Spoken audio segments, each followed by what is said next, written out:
Jeff Fillion. Et si bol. Mr. White est nerveux. Mia est dans le studio. Mia se promène toujours dans les places où il y a des fils. C'est toujours inquiétant. Là, on lui va dire de quoi Mr. White, il est sénère. Pas à peu près. Moi, d'après moi, il pourrait me la laisser, puis elle resterait.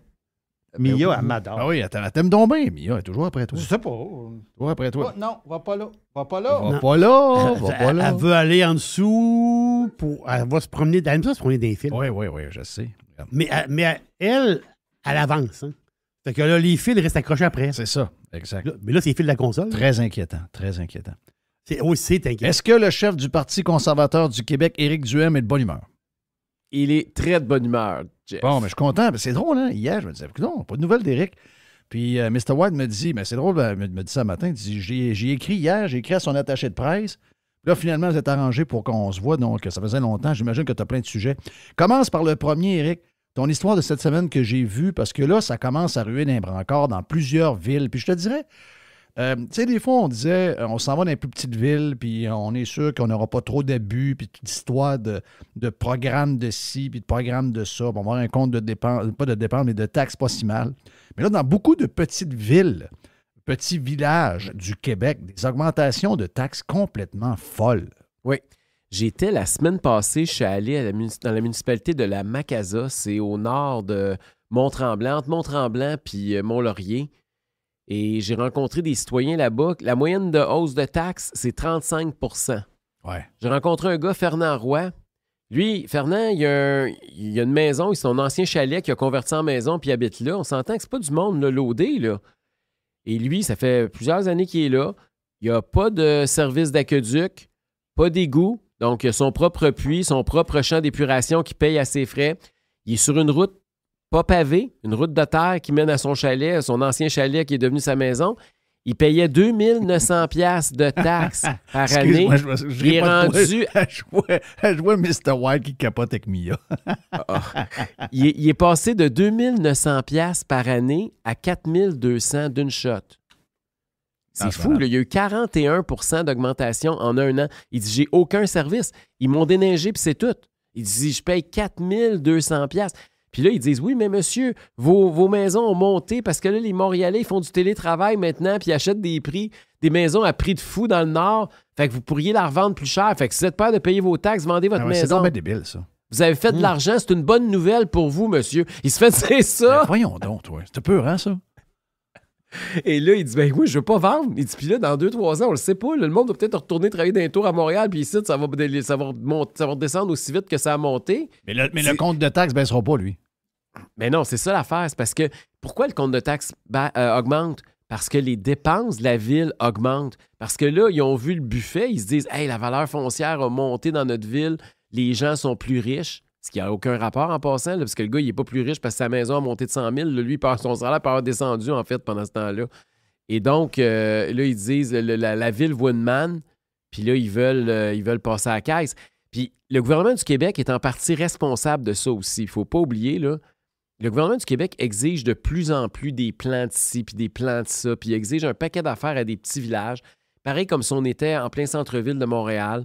Et ces villes-là, évidemment, ils n'ont pas l'expertise locale, sont obligés d'engager des firmes qui se spécialisent à répondre aux demandes du gouvernement, puis qui chargent le gros prix. Puis là, ils engagent un consultant à 15 000 $ pour faire le rapport de ci, puis un consultant à 10 000 $ pour répondre au questionnaire du ministère X, puis faire tel... Tu sais, ils ont toutes sortes de contraintes administratives de plus en plus élevées, puis là, ils se ramassent avec des dépenses qui explosent. Puis les contribuables, ils passent au cash. Ils rajoutent à ça le prix de tout. Là, au Québec, je comprends que l'inflation, c'est partout dans le monde, là, mais au Québec, c'était déjà des prix de... Chaque fois que tu avais un projet, des prix de construction qui sont hors du commun. Là, avec l'augmentation des prix, tout le monde en profite parce qu'il y a beaucoup de crosseurs dans l'industrie de la construction, surtout avec les infrastructures. Et là, ben, tu te ramasses avec le double du montant souvent qui était prévu pour un projet X. Puis là, ben, ça étouffe les villes, ça étouffe tout le monde. Moi, je trouve que notre modèle est en train de nous amener carrément à genoux. Oui, mais tu sais, l'inflation, tu as raison, Jeff, là, est très importante au Québec. On parle de 6,7 % cette année. Mais ça ne justifie pas des augmentations de 25, 30, 35 % de taxes. Là. Je veux dire, comment? C'est 4-5 fois l'inflation. Ça n'a aucun rapport avec l'inflation. Sainte-Rose-du-Nord, il y a quelqu'un qu'on a parlé la semaine passée, Jerry. Lui non plus, même chose que tu viens de dire. Pas de service, donc faux septique.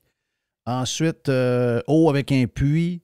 Il se déneigeait lui-même parce qu'il y avait un chemin privé. Et lui, il est passé de 1 500 à 3 000 $ d'une claque. C'est malade. C'est malade. Hier, c'était à Potton. J'ai parlé à Michel Trudel. Lui, c'est le gars qui organise le mouvement là, contre la hausse des taxes, là, contre la ville de Potton. Potton, c'est dans le canton de l'Est. Eux autres, c'est 28 % la moyenne d'augmentation de taxes. Et même affaire. Là, les dépenses là-bas qui explosent. Tout est à côté. Là. Puis là, tu te dis, le gouvernement ne fait rien. Là, la semaine passée, la ministre des Affaires municipales, Mme Laforêt, a répondu que c'était beaucoup les hausses de taxes et que là, elle allait faire des vérifications. Sauf que là, à Potton, ils sont allés faire la vérification hier ou avant-hier. Puis là, c'est ce qui est arrivé, c'est que c'est un fonctionnaire qui est débarqué à l'hôtel de ville du ministère des Affaires municipales. Il a regardé les livres, il a regardé les chiffres, voir si c'était correct. Les chiffres qui avaient été envoyés avec la ville, puis il a demandé la preuve, ils ont montré le livre. Il a dit « Ah ben oui, c'est les mêmes chiffres. Merci, bonjour, tout est beau. » Il n'y a pas eu de fraude. Hein? Mais c'est pas une fraude que les gens cherchent, là. C'est du monde qui dépense l'argent correctement puis qui n'étrangle pas le contribuable. C'est pas... La Commission des affaires municipales, il faut qu'elle se mette le nez là-dedans. Ça n'a aucun sens. Nous autres, ce qu'on a proposé comme au Parti conservateur du Québec, c'est que le gouvernement fasse comme ce qu'il a fait avec Hydro-Québec. Le gouvernement a déposé, depuis son élection, le projet de loi numéro 2 qui vise à limiter les tarifs d'hydroélectricité. Présentement, il était supposé être haussé en fonction de l'inflation, donc c'est-à-dire 6,6, 6,7 % Là, la CAQ dit c'est beaucoup trop, on va limiter ça à 3. Fait que là, ils ont présenté un projet de loi pour que la hausse moyenne pour les individus soit un maximum de 3 %. Puis là, les taxes municipales, ils augmentent de 25-30 % puis ils restent les bras croisés puis ils font rien.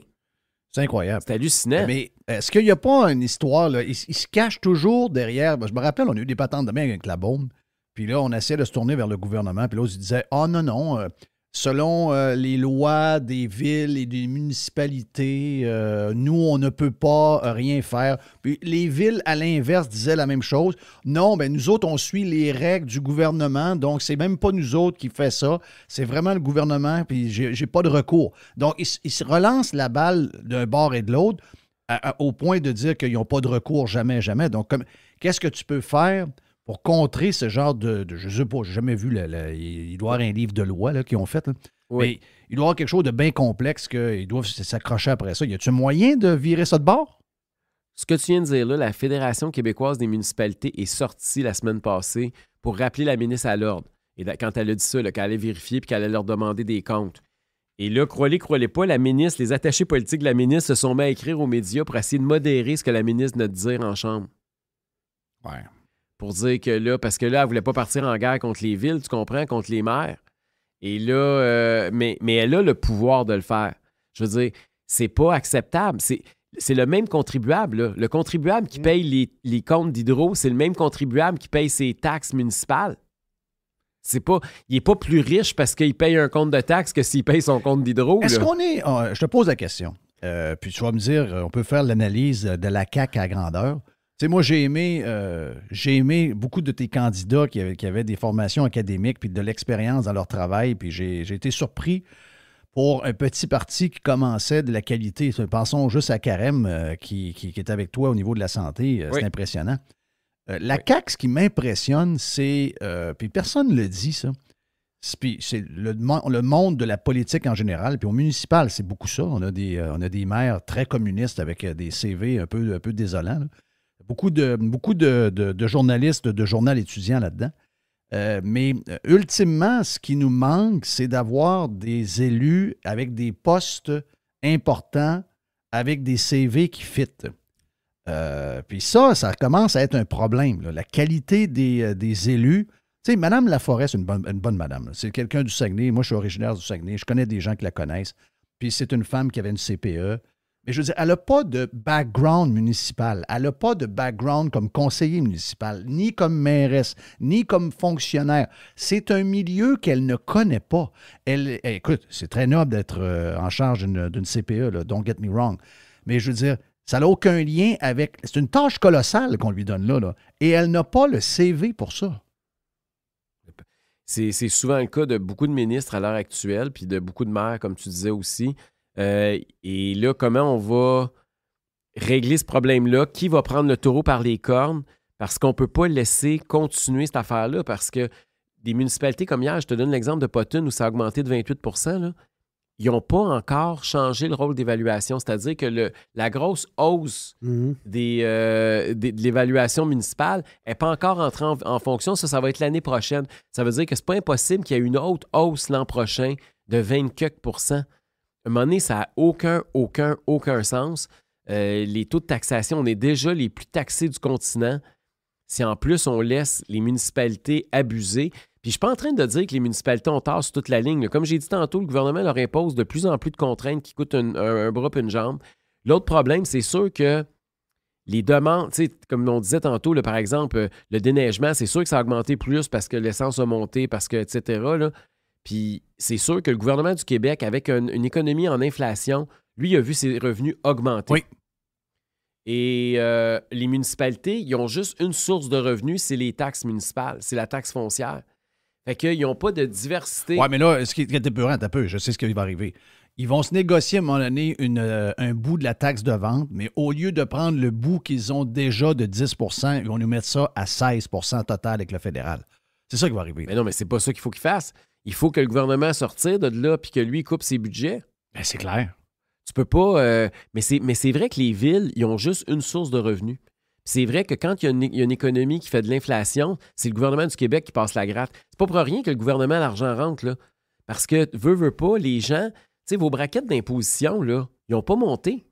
Fait que ça veut dire que mais vos salaires, ils ont monté parce qu'ils suivent en partie l'inflation, puis pas toutes, des fois, c'est la moitié ou les 3/4. Mais c'est pas grave. Vos revenus continuent d'augmenter, donc chaque dollar de plus que vous gagnez sont dans la braquette d'imposition la plus élevée. Fait que plus vous gagnez d'argent, plus le gouvernement s'enrichit. Ah oui, c'est clair. Plus tout monte, plus le pourcentage de 15 % de taxes, les revenus de ça montent. Ah oui, c'est quelque chose qui vendait 100 $, c'est rendu à 150 $. Le 10 % de taxes, il n'est plus de 10, il est de 15. Ben c'est ça. Oui. Fait que le gouvernement, il s'enrichit tout le temps dans une économie inflationniste. Ah, mais lui, il va te dire, j'ai des dépenses de plus aussi. Moi aussi, j'ai mais attends une minute. Le gouvernement, il a une grosse dette. Sa dette, là, quand l'inflation augmente, sa dette en rapport à l'économie, elle diminue. Parce que ce qui valait, mettons, aujourd'hui, ce qui valait 100 $ à l'époque, aujourd'hui, vaut 110. Bien, celui, il y a 100 milliards de dettes. C'est comme, tu comprends, il a baissé sa dette de 10 % là, en dollars réels d'aujourd'hui. Plus il y a de l'inflation, plus il diminue sa dette, puis plus il augmente ses revenus. C'est pas nécessairement mauvais pour le gouvernement, là, une économie inflationniste. Là. Mais revenons sur les villes. Il y a quand même, c'est les salaires dans la fonction publique, les villes sont reconnues comme étant ceux qui sont les plus généreux. C'est des gens qui engagent, prenons les villes qu'on connaît les plus grosses, Montréal, Québec. Le nombre d'employés, quand tu entends ce nombre-là, tu capotes bien raide. Tu regardes le salaire. Puis je sais que j'ai plein de chauffeurs d'autobus, mais comparer le salaire d'un chauffeur d'autobus de Montréal ou de métro ou de la région de Québec, puis comparer avec un chauffeur d'autobus public en Californie, alors qu'on est dans un État très riche qui coûte excessivement cher. Puis vous dire de quoi, c'est quasiment du simple au double. Donc, on a, puis là-dedans, il y a beaucoup d'employés qui travaillent puis qui tiennent le temps, là, faut pas se le cacher. Ils se sont jamais vraiment dégraissés. Puis quand on leur demande de faire des coupures, ils disent toujours, on peut pas, on est à l'os, on n'a pas de marge de manœuvre. Mais regarde, excuse-moi, là, mais imagine-toi comment c'est dangereux ce qu'on entend là. Quand on sait qu'il y a les projets comme le tramway à Québec, le REM à Montréal, toutes ces affaires-là qui vont être shippées au niveau des opérations dans les budgets des villes, ça va être capoté comment ça va nous coûter cher. Là, écoute, à Québec, là, moi, je commence à m'inquiéter. D'abord, les chiffres du tramway ne sont pas encore sortis. Hein. L'explosion des coûts, ça fait combien de temps? Là? C'est sûr qu'ils l'ont quelque part. Ça fait 2 mois qu'ils l'ont. Ah, regardons. Comment ça se fait qu'on le sait pas? Parce qu'ils essaient de trouver moyen de nous l'annoncer. Tabarnouche. Là, t'as-tu vu, ils ont annoncé, j'ai pas rêvé hier, j'ai vu que Dalhousie va tomber à une voie. Oui. Mm-hmm. Oui. Moi, là, je veux à juste... cause de la piste cyclable. Je peux peut-être vous témoigner Parce que de quelque c'est dangereux, chose. Moi, j'ai ça. habité dans le Vieux-Québec pendant un peu plus de 10 ans. Je suis déménagé il y a quelques années.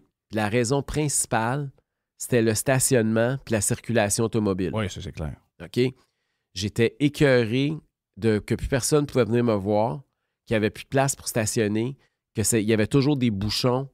à chaque fois, c'est pas juste à cause de la calèche puis du festival d'été. Là. C'était un problème circulé. OK? J'étais plus capable. Puis si au moins j'avais eu les services à proximité pour pouvoir faire mon épicerie à pied puis dire, ben OK, c'est pas grave, je vais marcher, je vais aller la faire tout seul, mon épicerie à pied.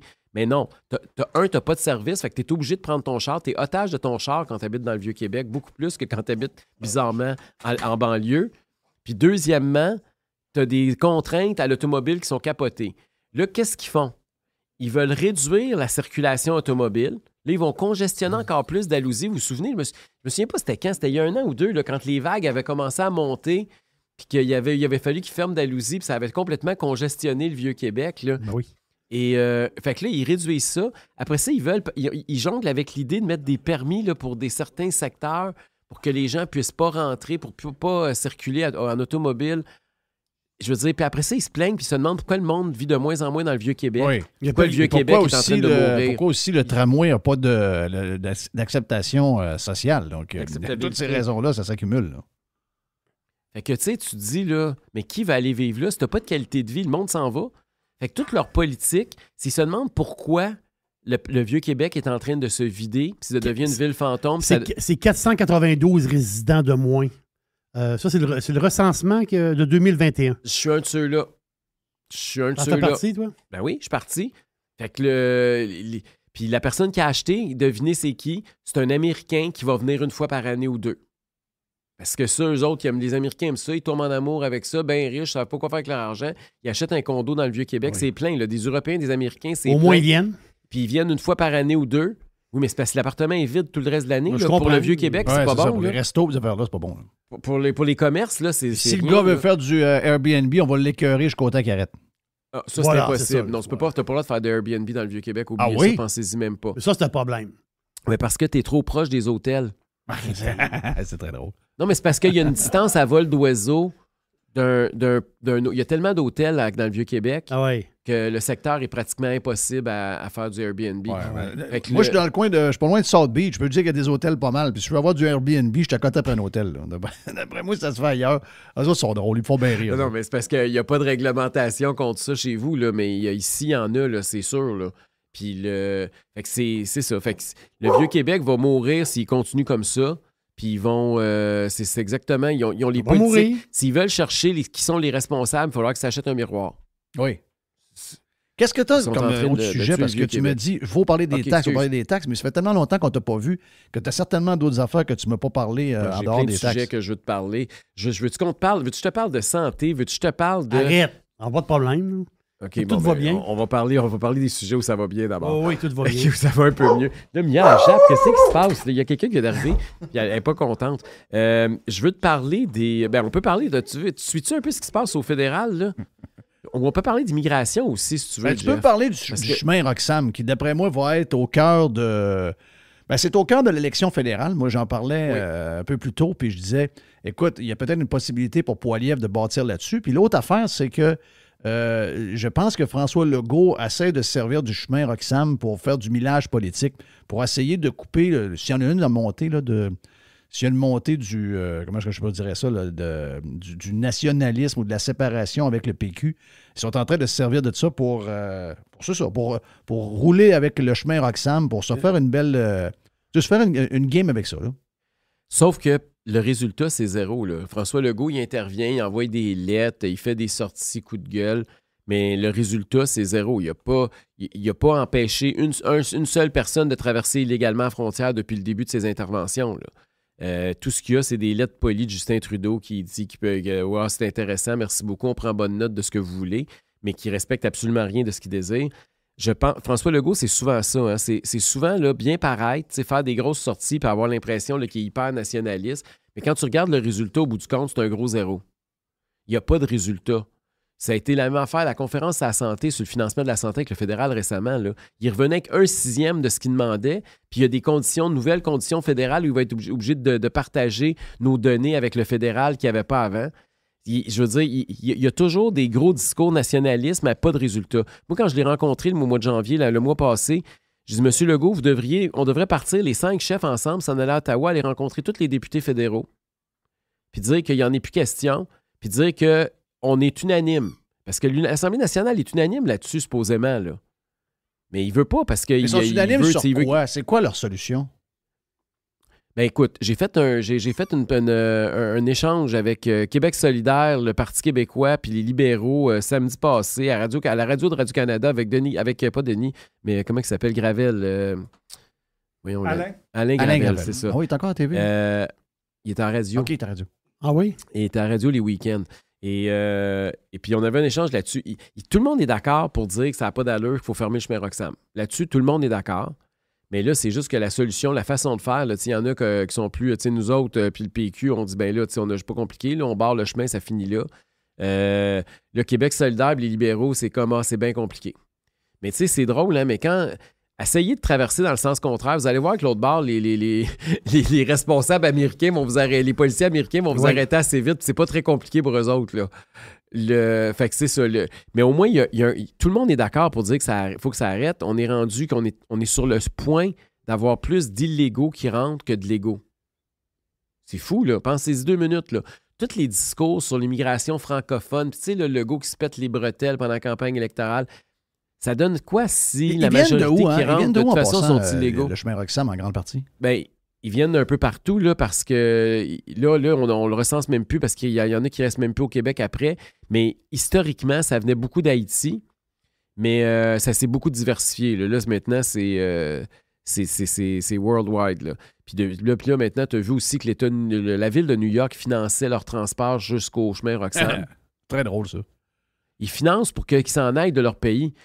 Imaginez si nous autres, on fait ça. On prend des gens qui sont ici illégalement, puis on les transporte aux frais de l'État pour qu'ils traversent illégalement du côté des États-Unis. Pensez-vous que les Américains vont leur dire bienvenue, puis vont leur ouvrir les bras, puis vont lui payer l'hôtel? C'est clair que non. Puis, tu sais, le problème avec ça aussi, Jeff, il faut toujours faire attention quand on parle de ce sujet-là parce que, tu sais, moi, je suis conscient que ces gens-là, c'est des malpris, là. Si t'es rendu que tu pars avec ta famille, puis tu marches dans un chemin illégal de bouette, puis tu essaies de rentrer au Canada, c'est parce que ta vie, c'est de la merde, là. Puis tu essaies d'améliorer ton sort, puis tu veux que tes enfants aient un avenir meilleur. Puis ça, je respecte ça. Mais okay? on est dans une société de droit quand même. Là. Mais c'est ça. Moi, le problème que j'ai, c'est les politiciens qui mettent en place un système comme ça, puis qui poussent ces gens-là vers là. Et c'est là qu'est le problème. Parce que ces gens-là, c'est des gens mal pris, là, ils iraient n'importe où pour essayer de s'en sortir. Là. Ouais, puis demain matin, si on était capable de traiter leur demande pour travailler le plus rapidement possible, c'est-à-dire d'être disponible pour la main-d'œuvre là, mais ça va prendre à peu près 2 ans avant d'avoir les papiers parce que le fédéral est débordé. Donc, ils ne peuvent même pas servir en plus aux employeurs du Québec qui ont besoin de bras. Donc, excuse-moi, c'est une catastrophe sur toute la ligne. Tu sais, je veux dire, à tous les niveaux. Toute la ligne. Ils ne sont pas capables de se revirer de bord. Écoute, ils ne sont pas capables de gérer le service de paye à Ottawa. Ils ne sont pas capables de gérer des passeports. Ils ne sont pas capables de gérer des immigrants qui rentrent. Puis là, regarde, au Québec, c'est pas mieux. Là. Regarde ce qui se passe avec la SAAC, là, avec la Société de l'assurance automobile du Québec. Je veux dire, puis après ça, ils pensent qu'ils vont être capables de tout numériser sur nous autres, de tout croiser nos données, puis d'essayer de contrôler tout le monde. C'est surtout du monde qui pense qu'ils vont régler le climat. Là. C'est quand même un peu spécial. En plus. Ben oui. Mais tu sais, ils sont pas capables de gérer la base. Puis il y a des gens qui leur font encore confiance puis qui pensent encore qu'ils peuvent régler le sort du monde. Voyons donc. Ils sont pas... Puis l'immigration, tu as raison, c'est au moins, il est égal de les traiter comme du monde puis de les faire travailler rapidement. Mais c'est pas ça. Ils veulent les pacter dans des tours. Puis là, tu sais, la chicane entre Legault et Trudeau, c'est de savoir quel montant de la facture le fédéral va payer pour ce monde-là. Oui, c'est ça. Mais c'est parce que nous autres, comme contribuables, là, que ça soit un chèque bleu ou un chèque rouge, là, je t'avertis que ça vient tout de notre portefeuille. Là. Ça change strictement rien pour nous autres. Là. Leurs chicanes, là, ils sont à 100 000 de nos intérêts. Là. C'est pas... Puis là, parce que là, matin, je lisais, là, Legault, dans sa 2e lettre, parce que là, il s'échange des lettres avec M. Trudeau, là, il dit, là, c'est pas juste l'hôtel qu'on veut qu'ils nous payent, parce que ces gens-là, ils utilisent des services, puis là, c'est les Québécois qui payent pour ça, fait qu'on veut que le fédéral nous rembourse pour ces... Mais c'est parce que tu ne demandes pas à quelqu'un, là, c'est pas un étranger, là, un généreux donateur qui nous donne, là, le fédéral, là, c'est notre propre argent. Oui, ça vient de la même poche. Elle vient de la même poche. Comment tu as réagi en switchant de sujet, parce que je regarde le temps passer, il reste de 3-4 minutes. Comment tu as réagi avec l'histoire de la santé sur les infirmières puis les agences privées? C'est quoi ton point de vue là-dessus? Moi, là, je croyais qu'il y avait une bonne nouvelle dans l'élection. Il y a 55 % des Québécois qui ont voté pour la CAQ ou le Parti conservateur, 2 partis qui supposément étaient ouverts au privé en santé. Tu te rappelles que M. Legault nous a promis pendant la campagne électorale qu'il allait ouvrir 2 hôpitaux privés au Québec, un à Québec, un à Montréal.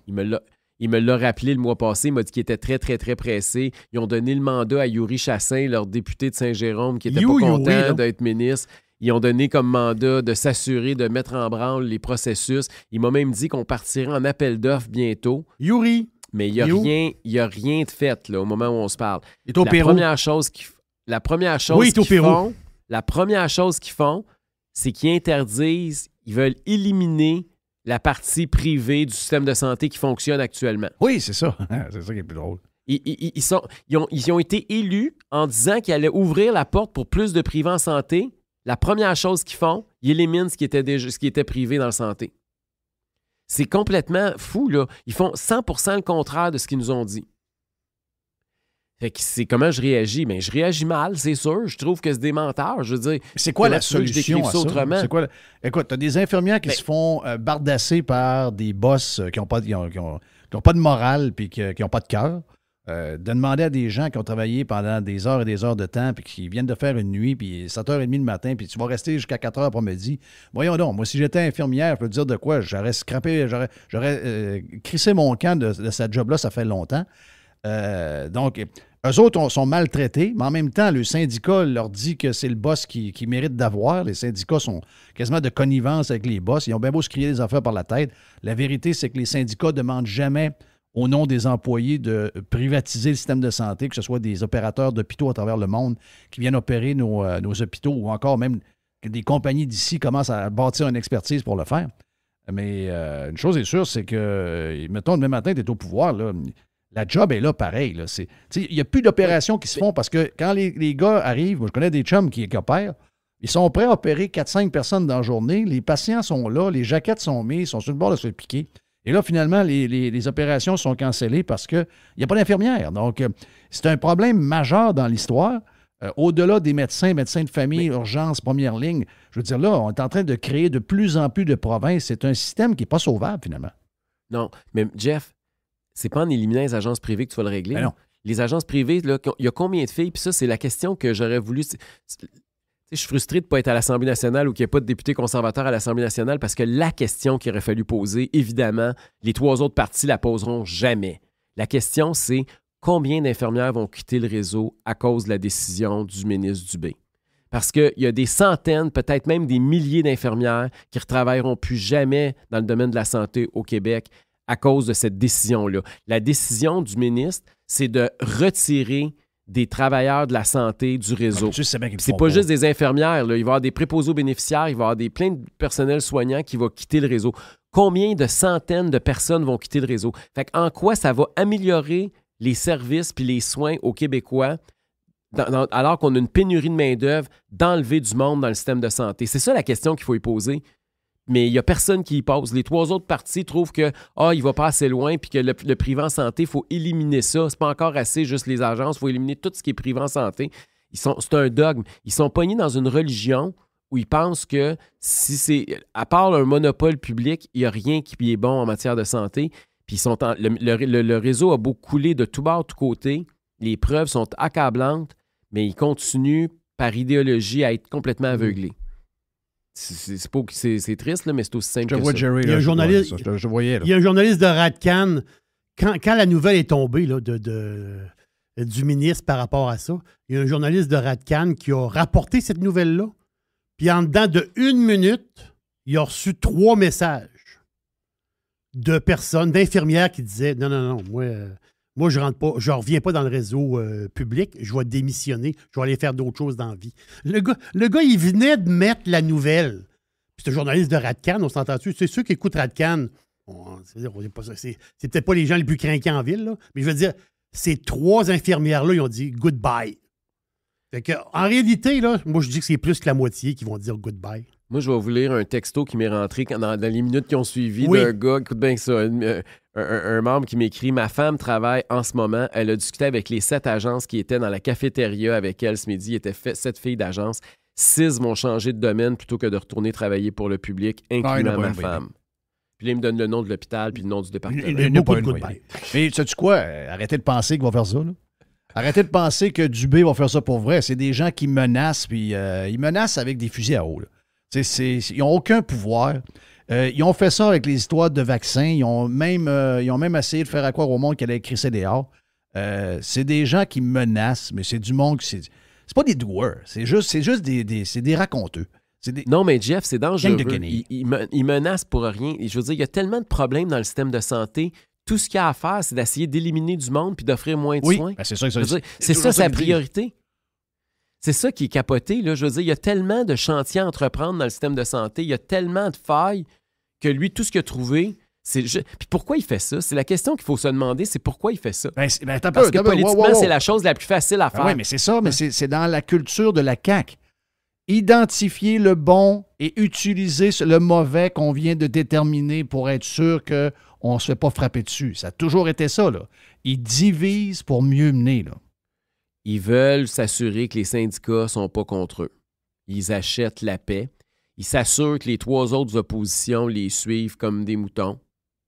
C'est politiquement, là, il n'y a pas eu beaucoup de représailles à faire ça. C'est ça le problème. C'est que même s'il prend les plus mauvaises décisions, politiquement, il ne paye pas le prix. C'est pour ça qu'il prend des décisions aussi mauvaises aussi. Là. C'est ça qui est dramatique. C'est ce qui fait qu'à répétition, la CAQ est dans le champ gauche. Là. Ah, regarde, c'est dégueulasse. J'ai l'impression que tu vas revenir dans... Parce que tu viens moins nous voir, tu es dans le jus, mais tu vas revenir dans un mois et on aurait des sujets quasiment semblables. Il n'y a rien. On disait qu'on est tout... C'est le jour de la marmotte, on est toujours ces mêmes affaires et il ne se passe rien. Si, Monac, c'est pas facile. Je ne sais pas si c'est comme ça pour toi aussi, mais je vois de plus en plus de gens qui sont découragés puis qui lancent la serviette par rapport au Québec. Là. Ils sont comme en train de perdre espoir. Puis ça me fait peur parce que, tu sais, j'ai des amis là, qui m'ont annoncé, il y a quoi, pendant le Super Bowl, ils m'ont annoncé qu'ils s'en allaient en Alberta. Ouais, j'ai vu ton tweet. Écoute, ça m'a shaké, là. Puis depuis ce temps-là, il y a plein de monde qui m'écrit ou qui m'appelle puis qui me disent qu'ils veulent partir. Mais, tu sais, entre un projet de vouloir partir puis le faire, c'est une chose. C'est deux affaires bien différentes, là. Mais j'ai l'impression que ça témoigne surtout d'un manque d'espoir. Les gens sont découragés. Plus les décisions comme stupides comme celle-là sortent, plus le monde dit qu'il n'y a plus rien à faire au Québec. Là. Ça n'a pas de bon sens. Là. Ouais. Eh bien, j'ai l'impression que la liste de to-do est longue en cibole. Je vais te dire de quoi. Je te trouve courageux. Mais s'en aller là, tu commences par où? Regarde-moi la liste d'affaires à faire. C'est une culture générale. Hein, je veux dire, c'est à la grandeur. Quand tu es rendu que tu as des gens qui sont mélangés dans des patentes de l'État puis qui s'occupent de tourisme, qui réussissent pendant des années à mettre des centaines de milliers de dollars dans le compte de dépenses, incluant une toile de piscine creusée à 5 000 $, puis que personne ne s'en rend compte, peux-tu dire que la machine est fuckée à grandeur? C'est quand même arrivé à Montérégie. Là. C'est pas arrivé dans une réserve quelque part dans le nord où il n'y avait personne qui checkait. Là. C'est arrivé à Montérégie, une des régions les plus populeuses du Québec. Merci, Éric. Merci Éric Jeff. Duhem, chef du Parti conservateur du Québec. Mia également est en feu. My God! Mia, elle m'aime beaucoup. Hein. Ouais, je sais. Elle me sent beaucoup l'entrejambe. Je trouve ça inquiétant. Ouais. Tu vas avoir des senteurs. Tu dois suer de... Une douche, puis elle va te lâcher tranquille. Vu que tu travailles fort, tu vas avoir quelques senteurs. En tout cas, Tiger, ici, est à côté de moi, puis il m'a dit de quoi? On dirait qu'il sent quelque chose. Il sent que dans son domaine, il se passe quelque chose. Il n'y a pas trop de bonne humeur. Arrête, fais pas rire, Jerry, c'est tout. Ouais. On revient dans quelques instants. Thank you, man. Oh boy. On revient. Évasion. Révolution. Domination. Radio Pirate. Spread